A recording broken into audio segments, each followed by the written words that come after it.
Sometimes in life, we're just stuck. There's a journey to go on, a place we want to be, but we can't get there. We can't even set out. We're powerless, and we have no choice but to wait, to put our whole life on hold. We are left staring into the distance, hoping and waiting for the voyage that never begins.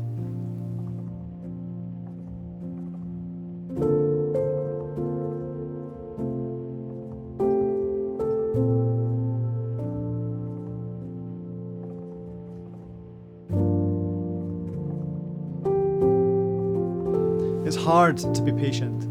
Modern life doesn't exactly train us for it. We live in a world of instant download, same-day delivery, get it now. But there are times when we don't have a choice, where all we can do is sit and wait. We call out to God for help, but it doesn't seem like He's listening, or even if He's actually there. There's just an absence, no movement. Nothing changes, and every day hope becomes harder to sustain. هذا توني وهذا أبو، هاي عيسى، هاي آني وهاي تانية.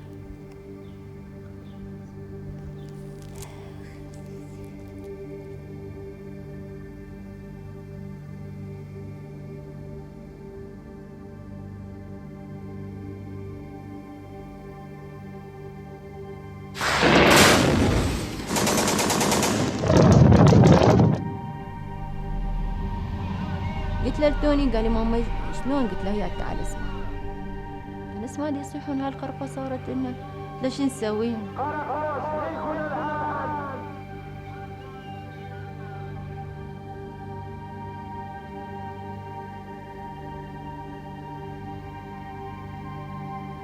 احنا قاعدين، وحتى يعني بالظلماء ما كنا نقدر نشعل هاي مال الضوء مال القداحه، لان على مود لا يعرفون بينا.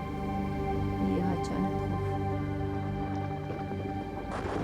سمعنا صوت يضربون ورا شوية، قاموا يدقون علينا الباب الساعة 11 بالليل.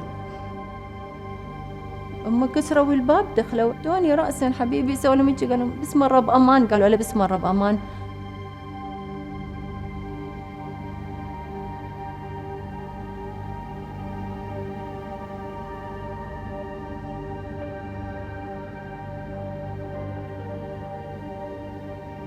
أيوة بقينا هناك قاعدين، وشو بعدين اجوا كانوا يقولون انتوا نسوان قعدوا والرياجيل على صفحة.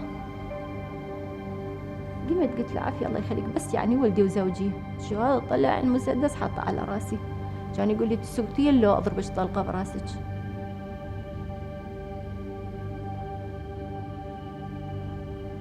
فهي آخر شيء هاي شفتهم.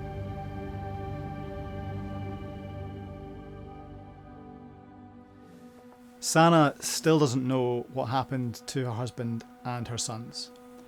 When Karakosh was liberated 2 years later, she hoped to hear from them. But there was nothing. No calls, no messages, just radio silence. And she's still waiting. Not many of us will ever be in such an extreme situation as Sana. But we will all know at some time the agony of waiting. And it's a situation that people in the Bible know only too well. The Psalms, for example, are full of cries for help. Psalm 130 opens with a cry of a drowning man. Whoever this is, they are going under. They are engulfed by trouble and sorrow.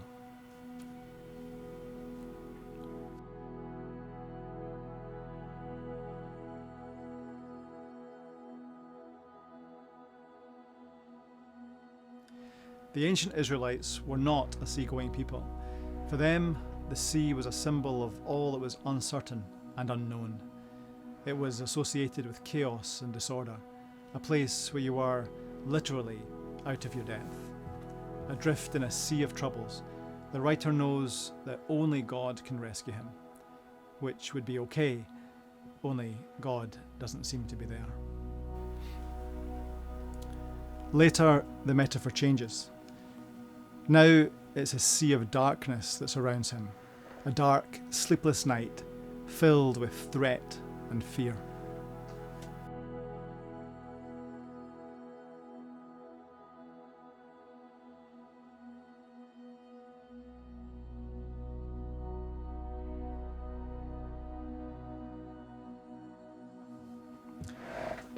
We've all been there, that 3 a.m. feeling, lying awake, longing for a glimmer of light.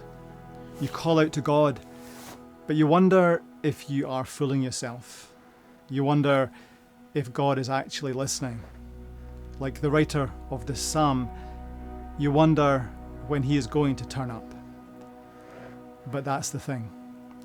God isn't going to turn up in the future. He isn't waiting for you to arrive at some distant destination.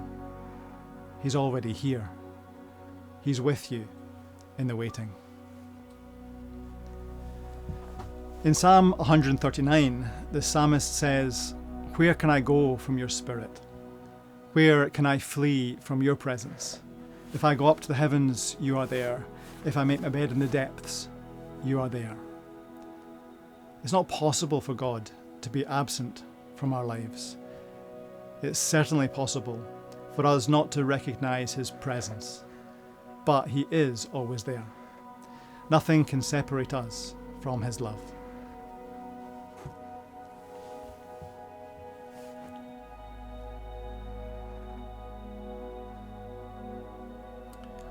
Of course, that's easy to say and harder to feel.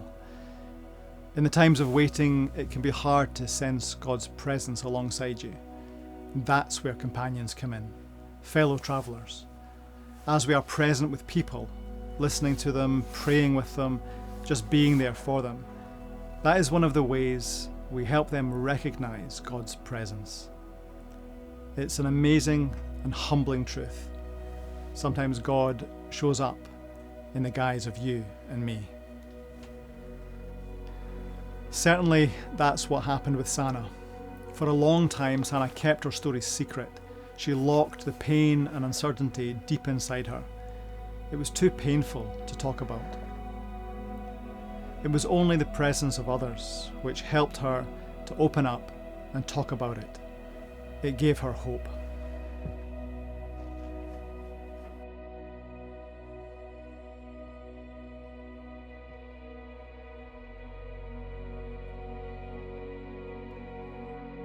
The first movement of lament is to recognise that wherever we are and whatever our situation, God is present.